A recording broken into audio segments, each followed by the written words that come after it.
Hello guys, good morning. কেমন আছো তোমরা? নিশ্চয়ই খুব ভালো আছো। আমিও খুব ভালো আছি। আজকে আর একটা শুভ সকাল নিয়ে চলে আসলাম। আজকে মঙ্গলবার, আজকে 22শে এপ্রিল। এপ্রিল মাসটা কিরম হুড়ুর করে কেটে গেল দেখো।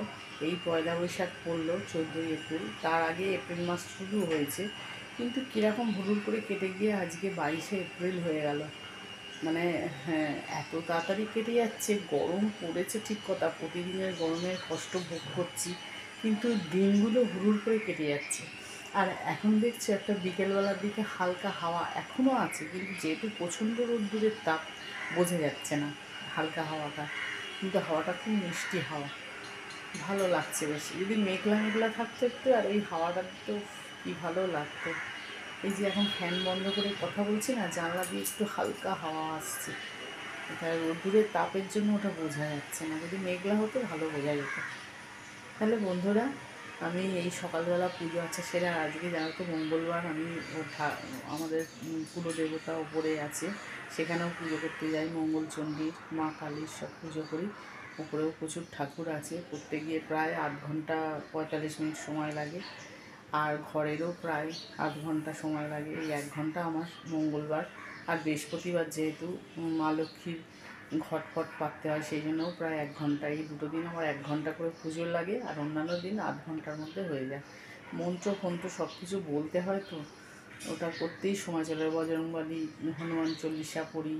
তারপরে তোমার আমার গুরুদেব আছে, গুরুদেবের দীক্ষা নিয়েছি, সেই মন্ত্র। তারপরে মায়ের সমস্ত মানে মা কালীর, তারা মা, তারপর তোমার নানান ঠাকুর, কৃষ্ণ ঠাকুর, হেনা কিছু না কিছু তো মন্ত্র থাকে, নারায়ণের। এই সমস্ত মন্ত্র করতে করতে, পুজো আচ্ছা করতে, ফুল দিতে, খেতে দেওয়া, প্রত্যেকটা ঠাকুরের পায়ে মাথায় ফুল দেওয়া, এই সমস্ত কিছু কাজ করতে অনেকটা সময় লাগে। আর পুজো আচ্ছা না তাড়াহুড়ো করে একদম হয় না, একটু ধীরে স্থির করে মনটা সংযোগ করে তারপর পুজোটা করতে হয়, তবে পুজোটা করে শান্তি পাওয়া যায়। তাড়াহুড়ো করে পড়ে ঝরে যাবে, জল ফল উল্টে যায়, এই সমস্তই হয় সাধারণত, সেই জন্য হয়ে ওঠে না। মিনিমাম 1 ঘন্টা সময় লাগে। 1 ঘন্টা যদি প্রতিদিন দিতে হয় খুব ভালো, আর নাহলে 8 ঘন্টা, কিন্তু 1 ঘন্টা দেয়া হয়ে ওঠে না, মানে করতেও পারি না, এত বেলা হয়ে যায়, খেতেও বেলা হয়ে যায়, তোমাদের কাছে আসতেও বেলা হয়ে যাচ্ছে। হ্যাঁ, তারপরে কিছু একটু দোকান ফোকান আনার থাকলে সেখানে অনেক দেরি হয়ে যায়, রোদ্দুর খাট্টা হয়ে যায়, সেই জন্য তাড়াতাড়ি করেই পুজোটা সারতে হয়। তবুও মোটামুটি অন্য দিন 8 ঘন্টা, আর মঙ্গলবার বৃহস্পতিবার 1 ঘন্টা করে লাগবে, এর কমে আমি কিছুতেই করতে পারবো না। যাই হোক বন্ধুরা, আজকে দেখে নাও একটু ব্রেকফাস্টে কী নিয়েছি। এই দেখো, এখানে ব্রেকফাস্টে একটু চা বিস্কুট নিয়েছি, আর এখানে একটু ছাতু মুড়ি নিয়েছি। আজকে আর অন্য কিছু খেতে ইচ্ছা করছে না, রুটি ফুটি একঘেয়েমি ভালো লাগছে না, একটু ছাতু মুড়ি নিয়ে নিয়েছি, আর একটুখানি খাস্তা বিস্কুট। এই বিস্কুটটা আমার খুব ভালো লাগে খেতে, এই দিয়ে চা।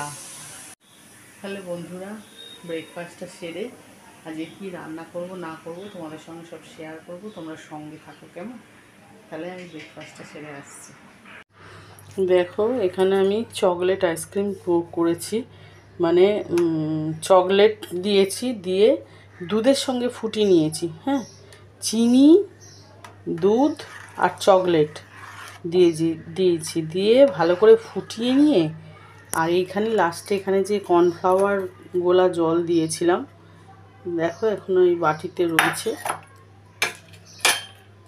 প্রথম থেকে তোমাদের দেখানো হয়নি ঠিক কথা, এই যে কর্নফ্লাওয়ার গোলা জল, এটা লাস্টের দিকে দিয়ে ভালো করে নাড়িয়ে একটু ঘন হয়ে এসছে যেই, তখন ওই ভ্যানিলা এসেন্স দিয়ে দিয়েছি। এই যে ভ্যানিলা এসেন্স 2-3 ফোঁটা দিয়ে দিয়েছি, দিয়ে এবার এটাকে ঠান্ডা করতে দিয়েছি। ঠান্ডা হয়ে গেলে আমি আস্তে আস্তে ওই আইসক্রিম মোল্ডে সব ঢোকাবো। এইরকমভাবে দেখো, আমি এখান দিয়ে হাতা দিয়ে এরকমভাবে নিয়ে নিয়েছি, আর এটাও এরমভাবে করে নিয়েছি, ঢেলে এটাতে দিয়ে বন্ধ করে দেবো, আর এটাকে ঢাকনা দিয়ে এরকমভাবে বন্ধ করে দেবো, দিয়ে ফ্রিজে দিয়ে দেবো। 10 থেকে 12 ঘন্টা থাকবে, তাহলে এটা জমবে, না হলে সেরকমভাবে জমবে না। ঠিক আছে, এখানে তেল ঝোল করে নিচ্ছি। আলু, পটল, ফুলকপি, তারপরে তোমার দিয়ে ডাঁটা টাটা সমস্ত কিছু দিয়ে এর তেল ঝোলটা কিভাবে করি সেটা হচ্ছে আমি তাড়াহুড়ো করে ফেলেছি, ওই জন্য তোমাদের দেখাতে পারিনি, বলে দিচ্ছি। একটু আদা বাটা দিতে হবে, প্রথমে পাঁচফোড়ন দিয়ে তেলের মধ্যে ছেড়ে ভেজে নিতে হবে। ভেজে নিয়ে সামান্য একটু আদা বাটা, একটু জিরে গুঁড়ো, হলুদ গুঁড়ো, নুন, মিষ্টি দিয়ে এইরকম জল দিয়ে মানে একটু কষিয়ে নিয়ে জল দিয়ে ঢাকা দিয়ে দিতে হবে। এইভাবে তেল ঝোল হয়ে যাবে। আর এখানে তো আলু পোস্ত করেছি, আলু পোস্ত বলার কিছু নেই, যেরকম করে সেরকম। আর এখানে এঁচোড় সিটি দেবো, আর এঁচোড়ের দম করব। এঁচোড়ের দমের জন্য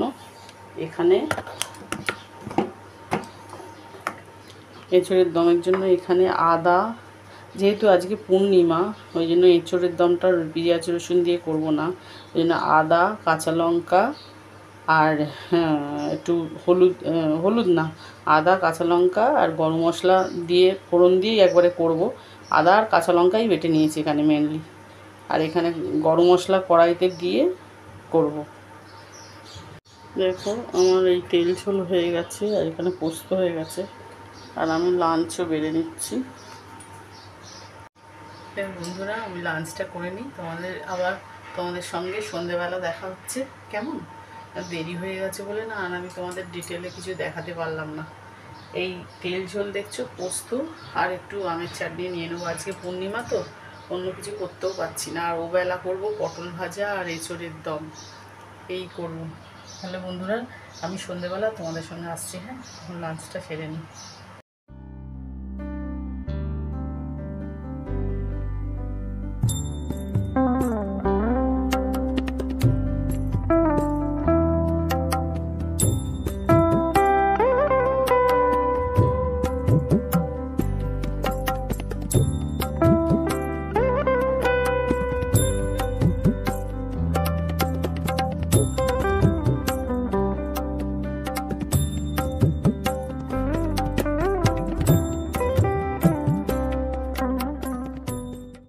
এখানে দেখো এঁচোড়ের দম করবো, এঁচোড়গুলো সেদ্ধ করে রেখেছি।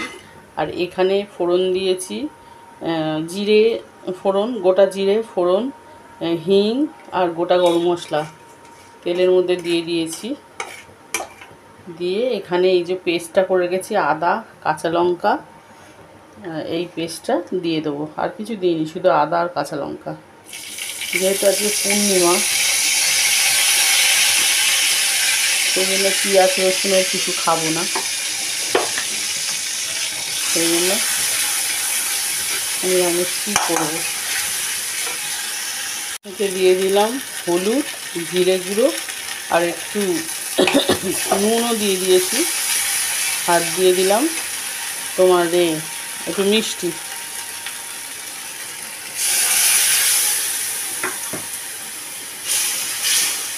পুড়ে যাচ্ছে মশলাটা।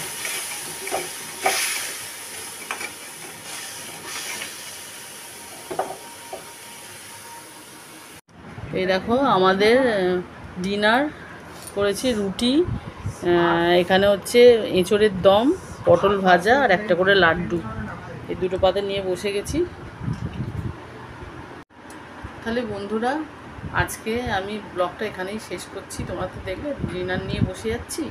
তাহলে তোমরা খুব ভালো থাকবে, সুস্থ থাকবে, সাবধানে থাকবে। আমি ব্লগটা এখানেই রাখছি। Good night, tata.